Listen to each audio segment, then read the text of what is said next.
Hello, everyone. Welcome to another episode of Nothing Like a Good Book, right here on nothinglikeagoodbook.com. That's your website to go to have a look at other authors, what they've written. There's competitions on there, and there's the growth wheel as well that you might want to take some benefit of, depending on what you need. By all means, email me, give me a call, mark@nlgb.info. It's very easy. The show is dedicated to authors discovering your book, promoting your book, and selling your book. We have all variants, fiction, nonfiction. We've got law, we've got medicine, we've got all sorts of stuff. You just never know, like today's a ripper, with its primary focus on the connection between the mind and body. At over 35 years of experience, Dr. Paul Corona, he offers a unique and thorough guide to evolve healthcare as we know it. Completing the Corona Protocol trilogy, the Corona Protocol, 3 Secrets to Success, and the Corona Protocol Prescriber's Guide, build upon his previous work and highlight key information in diagnosing and treating mental health conditions in the most efficient and effective way possible. John Kelly, who's our fellow from Detroit Free Press, he has this to say: 3 Secrets to Success. The Corona Protocol isn't just a medical guide, it's a guide aimed at comprehensive well-being. And the Corona Protocol in practice, 2 new additions to the groundbreaking Physician's Guide. Corona's clear explanations are very helpful to those seeking a solution for many of the afflictions he writes about in the book. It is a great companion to finding a knowledgeable healthcare professional for a fulfilling life journey. That sounds pretty good. That's only the first of many accolades we're going to be looking at. But without further ado, I'm going to welcome this good-looking fellow here. Hi, Doc. How you doing? Good, thank you. Great to be on. Oh, you're most welcome. You're, where was I going to go with this? There's so many lovely accolades that you've got. I want to talk about this one first. Briefly, I started practice in the early 1990s, and I started as a family doctor, and I was always interested in psychiatry, mental health from the very beginning.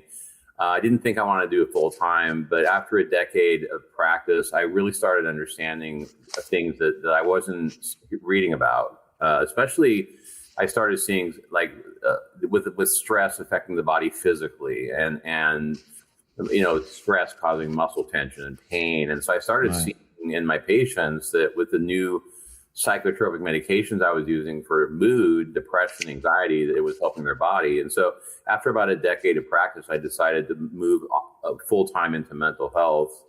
And I started writing my first book in 2002. And after 12 years, I wrote 3 books.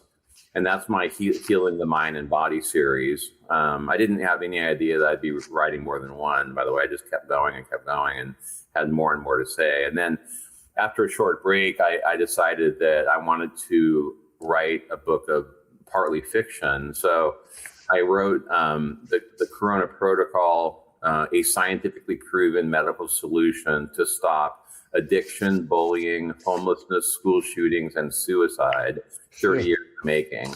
So in this book it's a lot of 30 original short stories, mostly fiction, a lot based on some of the patients I've seen.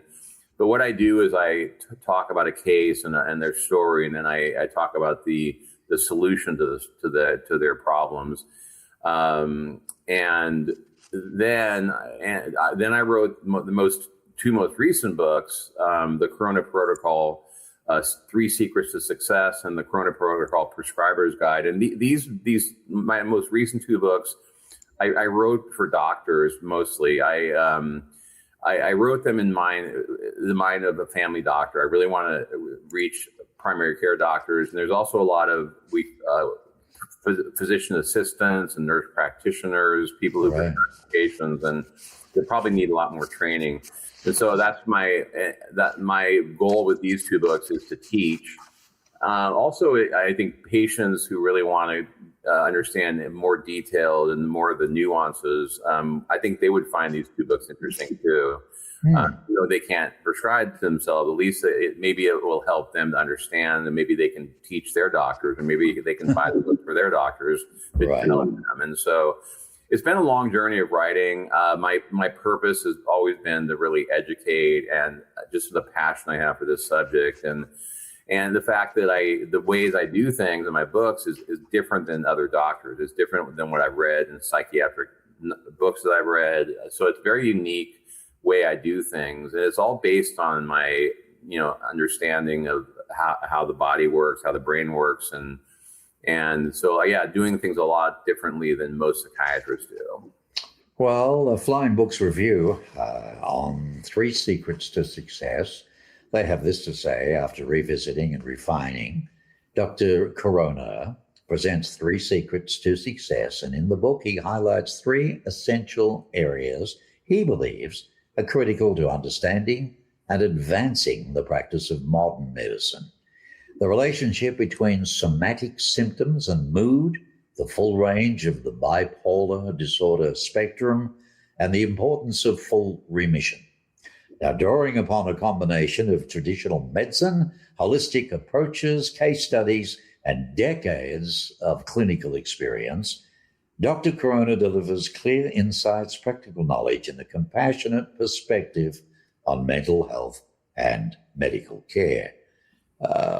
Conventional psychiatric thinking, you challenge that, offer a practical, deeply informed framework for why so many patients fail to achieve lasting wellness. So you go into that.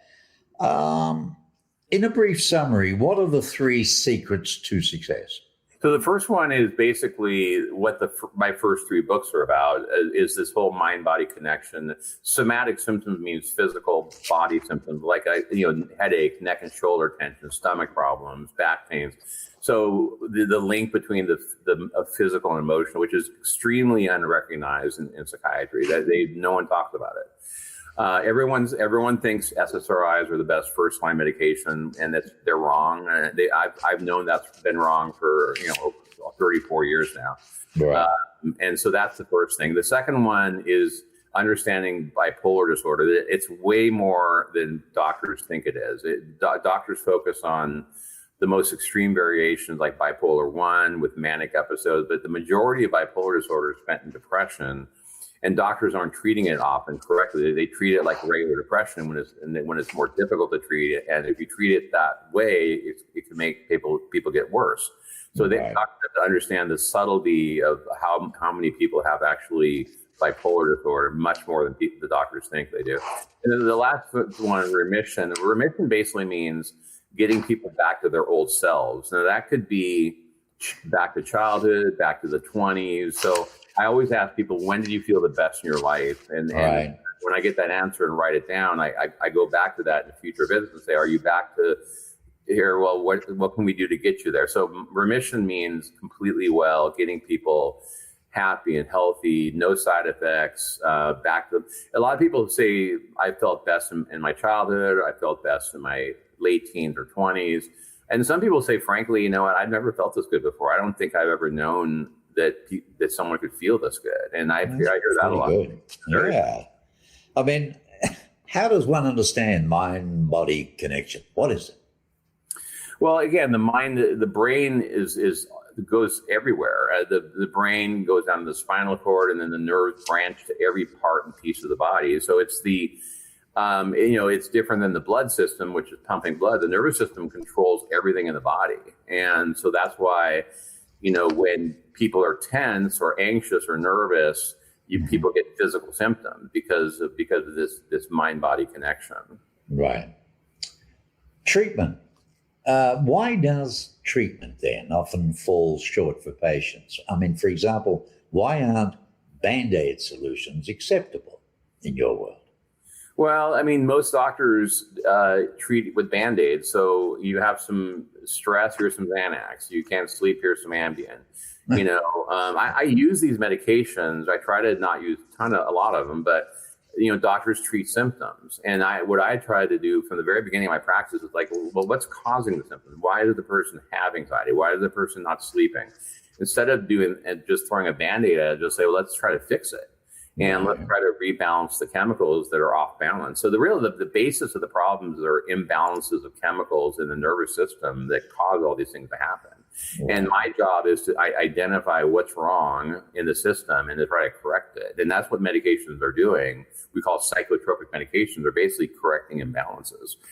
And like I said, in psychiatry, there's so much of this, SSRI is first line, which I disagree with. Oh, it takes 4 to 6 to 8 weeks to take for an antidepressant to work. That's nonsense. So a lot of these rules in psychiatry, I completely disagree with. And that's why most patients don't get better. They don't get completely better. They might get partially better, but they don't get completely better because the doctors are not paying attention to finishing what they started and doing it in the right way. Well, it's not as if you're saying that no other doctors ask, what is wrong with you, what you're feeling. I mean, they do, but you just take it a lot further, right? Yeah, but you have to ask the right questions. You have to understand the bigger picture. It's not just the brain; it's also the body. So you have to figure that out. And most psychiatrists look at the brain, not the body, and most primary care doctors look at the body, but not the brain. And so I've tried to connect the two for doctors to understand that you have to treat both, and you have to treat in a way that gets rid of all their symptoms and doesn't cause side effects. And one of the criticisms I've heard, like on social media, is that people have side effects, and that's not acceptable in my patients. If they have side effects, I remove what's causing it, or I add something to resolve the side effects. But I'm always working towards getting the people better and better, my patients better and better with each visit. And usually it takes me no more than about 2 to 3 visits to get people completely well. Well, you talk about side effects. I mean, 2 major national suppliers, of course, on public television, on national television, are commercials for either cars, and the automotive industry, or the medical industry. And let's face it, I have never, ever seen so many side effects, because it seems like every day there's a brand new product for something else. So how do the doctors keep up with all of this? How do they learn it all? There's a brand new one, doc. This will do this, that'll do that. But, then the voiceover comes on and says, but you got to watch this because you'll get pancreatic cancer. You could fall off a cliff. This could happen. It's enough to turn you off the product. You could lose your leg. Yeah. It's the reason we keep up because it's what we do full time. But as far as that's the ridiculousness of the commercials and the side effects is because of the FDA, the federal government steps in and says you have to put all this in about suicide and about all this stuff. And the thing is, I prescribed all those. The ones you see on commercials nowadays are Rexulti, Vraylar, Caplyta, Trintellix, and all the side effects they mentioned on the TV. I haven't seen one of them in any of the patients that I've had on any of these products. Interesting. So they're basically, it gets way overblown. And this is the problem. I think patients go online, they go to ChatGPT, they go to Dr. Google, and they try to understand, or they look up a medication I'm giving them, which is a really bad idea because everything is going to be negative online. It's all negativity, and you got to look past that and realize that that's really not true. And it's just overregulation by our government once again in a field that they really should not be involved with. Lauren Lee is a writer and editor, pretty famous. She says 3 secrets to success is a much needed reminder and an educational tool for medical providers to offer the best possible care. And Dr. Corona has the experience and expertise to back up his suggestions. Do you get invited much to, talk at big meetings and so on with other doctors there? And I mean, I'm working on it. Hopefully this will help. But one of the reasons I came up with these most recent 2 books, the 3 Secrets and the Prescriber's Guide, is because I do want to go out and start teaching. I want to travel. I want to especially talk to primary care doctors, but even psychiatrists. If psychiatrists, I'd love to speak with them and explain to them my theories, why my theories are different than theirs, see if they have an open mind about what I'm saying. But yeah, my goal is doing this is, I haven't written 6 books for no reason. I really hope it's going to lead to some really, really good teaching opportunities, because I want to change things out there. People need help. They're not getting, a lot of times they're not getting the help they need. I see that, and it hurts. And it's not only the United States, it's around the world, but I'm going to focus on the US first because that's where I'm at. And so, but I think there's so much more that needs to be learned out there. And I hope to be a big part of it. Well, do you ever get scoffed at? I mean, in a lot of other vertical industries, if you try and come up with something new or have got your opinion or your way about it, you got to get howled down. You know what I mean? Do you get that, or is it? How is it in your world? I mean, do I get what? Competitive? Do you get? Oh, that's rubbish. I don't believe that. And that might be your thinking. I haven't heard it yet. I mean, I haven't heard that yet. I'm sure that's probably out there. You put over 30 years into this. You know what you're talking about. Yeah, and I think people might say, "Oh, he's just a primary care doctor. What does he know?" But there's probably, I don't know of any other primary care doctor out there who's done this only for at least 25 years now, and has written 6 books on the subject. I don't think there's another primary care doctor out there that's done that. And so hopefully that's set me apart, and hopefully I'm gonna find people with open mind to realize that there's better and newer ways of doing things. Of course. That's what I want to do. Doctor, what's the difference between traditional SSRIs and SNRIs and off-label medications? Yeah, so SSRI is a selective serotonin reuptake inhibitor. So basically, what medications are doing, basically with the nervous system, there's almost 100 billion nerve cells in the body, and chemicals are constantly traveling around the body. How many? Say again. How many? 100 billion. 100 billion nerve cells. And the chemicals are traveling around the system about 1,000 times a second your whole life. Yeah. And there's over 100 trillion synapses, which is connections between the cells. So basically, the chemicals are supposed to be going on a one-way direction at all times, but sometimes they start going 2 ways, and they start leaking. And so if they're leaking at the serotonin site, then an SSRI is going to help. But often the norepinephrine side is also leaking, and so that's why this was early on. I discovered that SNRIs like Pristiq, Effexor, or Cymbalta are better than Lexapro, Zoloft, Prozac, etc. They're just better products, and they do more. Now this is where the somatic comes in. The norepinephrine effect helps the body feel better. It's better for anxiety. It's just a better product, and most doctors are not aware of that. Most doctors still think SSRI is the first line. Now, off-label is what I do all the time. Off-label means giving medications for things that they were not originally intended for. An example would be giving Pristiq or SNRI for an anxiety disorder. Well, it's not indicated for anxiety; it's only indicated for depression. Well, it's off-label. Or using Pristiq for chronic headaches, not fully off-label. Right. So off-label in mind just means cutting-edge medicine is all it means. Well, there has to be benefits to it, right? Otherwise, you wouldn't do it. What's that? There are benefits to it. Otherwise, you wouldn't do it. And again, we got to remember that the 3 reasons people get these imbalances in their system, number one by far is genetics. So, these things run in families. So anxiety, depression, if you look at your parents and people say, yeah, well, my mom was a nervous lady. Yeah, my dad was an alcoholic. Yeah. So people will look back in their family and say, yeah, there was issues there. Genetics, number one, hormone changes like puberty, menopause, postpartum, and then stress and trauma. So these things cause the chemicals to go off balance. Right. All medications are doing is getting them back in the proper balance. And so, So I call it the holistic and the preventative solution, because all I'm doing is taking people's chemicals in the system and making it right. So I'm trying to right the wrong, basically. Right the wrong. Yeah. By reestablishing normal connections in the system, and then when that happens, it's magic. When that happens, people just feel great. The anxiety's gone, the depression's gone. My sleep is amazing. How wonderful! Huh? I must think you're God, honestly. Yeah, and it often takes 2 to 3 meds. It usually is more than one medication to do it right. Right. It takes a for a lot of people to get them 100% better, but I do it all the time. And it's just so many people are just kind of stuck in this, they can't find help, or they get 25 to 50% better. And then the doctor says, well, that's enough. Goodbye. And it's like, well, is that it? It's not it. And if patients are unsatisfied, like, that's it.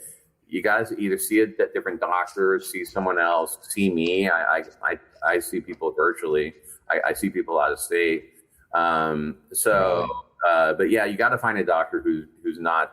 If you're stuck, that you're not at the right place. You need to find someone else, because that doctor doesn't know what they're doing. I want to ask you this one: how do you determine whether or not someone is bipolar? By history. Everything I do is by history. We in this field, there's no blood tests, there's no scanning. So people think, oh, it's an. How do we know? Well, we know by history. We know by how medications work. We know how bipolar medications work. We know what the problem in the bipolar disorder is chemically. So it's taking a history, and we look for mania, of course, which is the irrational paranoia. Yeah. We look for depression that is not getting better with antidepressants, and so that's another thing about the bipolar spectrum I talk about in the 3 Secrets, is the fact that we got to look at the whole spectrum of bipolar, not just, most doctors focus on maybe the 10 to 20, 30% of it. The other 70 to 80%, they just completely ignore it and they don't treat it correctly. So patients aren't getting better because the doctor's not recognizing that they're dealing with a bipolar situation, not just a more simple, we call unipolar, which is easier to treat. Right. Well, I mean, how do somatic symptoms then relate to mood? Because of the nervous system. Because of when the nervous system goes off track, it affects wherever the nerves are going to. It throws things off. It goes to the muscles. The number one is that people can relate to is the neck and shoulder area. These muscles, tense up when people. But it has to do with these imbalances, and then whatever organ whatever place they're affecting, whatever muscle group they're affecting, or even the gut, it goes because the gastrointestinal system is affected by the system. That's why a lot of people get gastrointestinal problem when they're under stress, because it's part of the whole body that the nervous system affects. All right. Okay. Very interesting. So that needs to be corrected. Well, I mean, you are unique, but what unique perspective do you think you offer on the topic of mental health? Topic of what? What makes you unique? All right. What's your unique perspective do you have to offer on the topic of mental health? Well, I mean, my unique, again, it goes back to my story of being a primary care doctor. I'm proud to say I've never went to the psychiatric formal training, and which is why if I would have done that, and if I would have started psychiatry, I would never have written these books. I'm convinced. Right. I wouldn't be talking to you right now. So what was unique about me is starting as a primary care doctor and then doing a lot of it in my first decade of practice, to the point where I got so busy I had to give up primary care and move into it full time. So that's completely unique to have a family doctor to do that and to have a different perspective, to the point where I've written 6 books about it. And so that's what I basically have to offer, is a fresher, a unique perspective of how to do things. And things should be happening quickly. Again, within a month to 2 at the most, my patients are fully better for the most part. If they're bipolar, it might take a little bit longer. They're a little bit trickier. So that might take 4, 5, 6 visits to get full results. But, I work very quickly. Most doctors work very slowly. Oh, just take this for a few months and I'll see you then. Or just do this for, they just not cutting edge. They're just getting people stuck in this no-win situation, and then people get frustrated and say, forget about it. That doesn't work for me. Well, maybe it doesn't work for you because you didn't try the right things. And so a lot of people get lost to treatment because they get frustrated and they figure that, well, I guess every doctor is going to be the same way. So why even try anymore? And that's what I'm hoping the message I give, and hopefully don't give up, because, I get virtually 100% of my patients better very quickly. And no other primary care doctor can say that out there. And even psychiatrists, probably most psychiatrists can't say that either, because they're not doing it correctly for the most part. All right. Well, when we look at these 2 books here, how do both of these books, being the Corona Protocol series, how do they build upon each other? How would they do with that? I'm sorry. How do they build upon each other? Well, the three secrets I wanted to put in there first, because it's the three principles, three very important principles. The prescriber's guide, I basically broke it down into different subjects: anxiety disorders, depression, bipolar disorder, ADD, PTSD, eating disorders. So I think 6 or 7 subjects I put. What I do with that is I put the formal criteria we call DSM-5 diagnostic criteria. So what I do is I put the definitions of each disorder at the beginning of the chapter, so doctors can read through the definitions just to know exactly what we're dealing with. And then I basically, with each chapter, I talk about how do I approach anxiety disorders? How do I treat it? What do I do first? What do I do second? What do I do third? So I basically walk doctors through, here's the way I do it. Here's the way I get people better. And then I move on to depression. How is depression different? Well, then I talk about depression and how's that different? And how do I approach that? And so basically each chapter, I give my approach to treating each of these subjects. All right. How do I do it in order? What do I do first? What do I do second? What do I do third? So I'm very specific of how I do things. And hopefully it's going to be that last book, the prescriber guide, can be a good reference guide that doctors can keep with them and be able to refer to. This one here, prescriber's guide. Yeah. Well, between both of your trilogies, Healing the Mind and Body and the Corona Protocol, you aim to help as many patients, obviously, achieve breakthroughs. Often after years of searching for answers and unsuccessfully seeking treatment from other physicians. It's a real downer when that happens. Or mental health professionals. You actually came to recognize that neurochemical imbalances, they remain among the most under-recognized, underdiagnosed, and undertreated medical conditions in modern healthcare. In modern healthcare history also. Absolutely. There's not even a close second. Because everything else you can test with blood, and so doctors think and patients also think, well, this seems more real because there's a blood test on a piece of paper, you can see a number, or you do a scan, and you can see the organs, you can see whatever, the brain, and that seems more real because you can that's something you can touch, that's something you can. But with this invisible problem in the nervous system, you can't treat it. You can't evaluate it in those ways. So a lot of people think it's not as real because well, prove it to me. Well, the proof is in the pudding. The proof is in, here's what I think your diagnosis is, and let's see how you respond to treatment. And if the treatment's correct and the results are good, okay, I was right. I was right about the diagnosis. I was right about the treatment decision. Sure. Now, if I'm wrong, which I'm wrong all the time, you have to be wrong to be right in this field.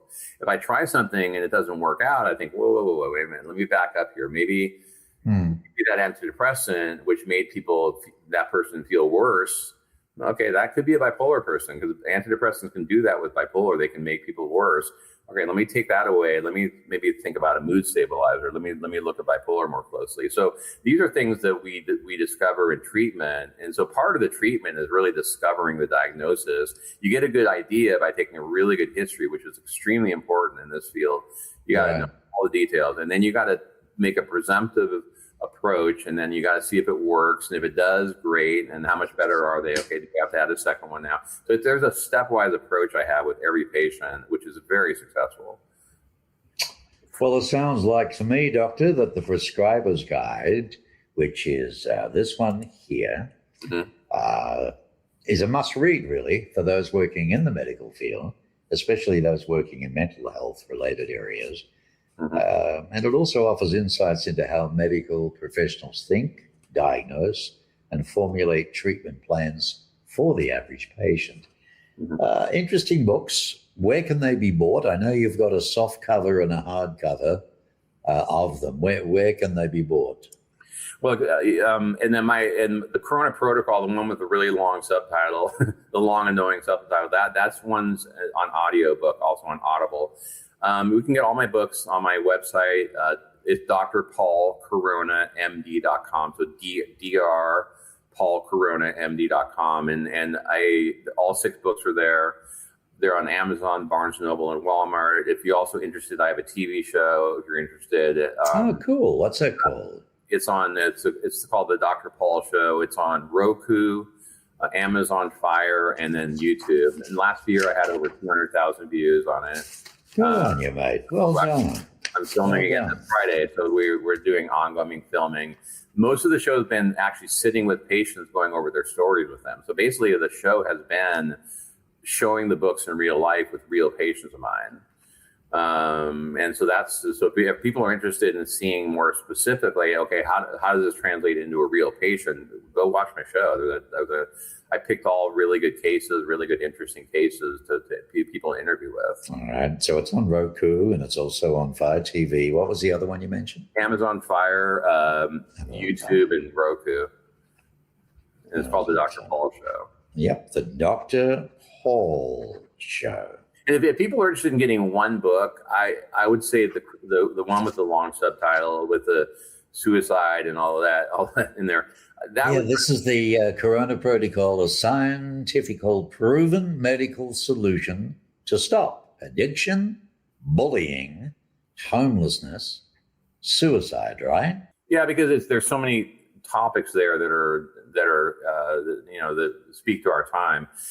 It's a book that I think a lot of people are going to be interested in. Also, with the fifth and sixth books, the Three Secrets and the Prescriber's Guide, the Corona Protocol, the first one, is basically gives you a bunch of patient studies and I call case studies, and then I give the medication treatment. And so what I'm doing is I'm showing people, here's a case, here's how I treat it. So it makes the fifth and sixth books, I talk a lot about treatment, but not specifically when it comes to an individual patient. And so this book's important if you want to be less confused by those two books, or if you read the first Corona Protocol, then the second and third book will not be as confusing, or hopefully they're not confusing at all anyway, but they'll be easier to read and understand once you kind of understand how I approach a patient and treat them. Right. Very deep and very topical too. I notice in there you've got some very heavy topics. All right. Well, it's been fascinating. I hope you do exceptionally well with these books, though. Thank you. You've got a lot to offer and a lot to teach, a lot to give. And once you get on the circuit and start really getting out there and spouting, you're a good talker. I don't think you'll have any problems. Hopefully with your help and others, that'll happen. So you never know. There he goes. Interesting. Dr. Paul Corona. What a fascinating topic. Very interesting indeed. The Corona Protocol, right? It isn't just a medical guide. It's a guide aimed at comprehensive well-being. And the Corona Protocol in practice. Available on Amazon and all those other places as well. I hope you enjoyed this show. Very interesting. Nothing like a good book, by all means. Go to the site, Nothing Like a Good Book, https, all that jazz. And do me a favor, too, on the YouTube channel. Will you subscribe? I'd appreciate that. It helps us and will help other authors as well, because they come from everywhere. You may know somebody, by the way. Doesn't matter whether it's fiction, nonfiction, whether it's a children's book, a lovely little story like we get from Donnie Campbell and the stuff him and his family write. Beautiful stuff. And his new release is out too. We might get onto that soon. But also, as you heard today, like Dr. Corona. All righty. Pleasure having you. I look forward to having you again on the next show. And remember, be kind.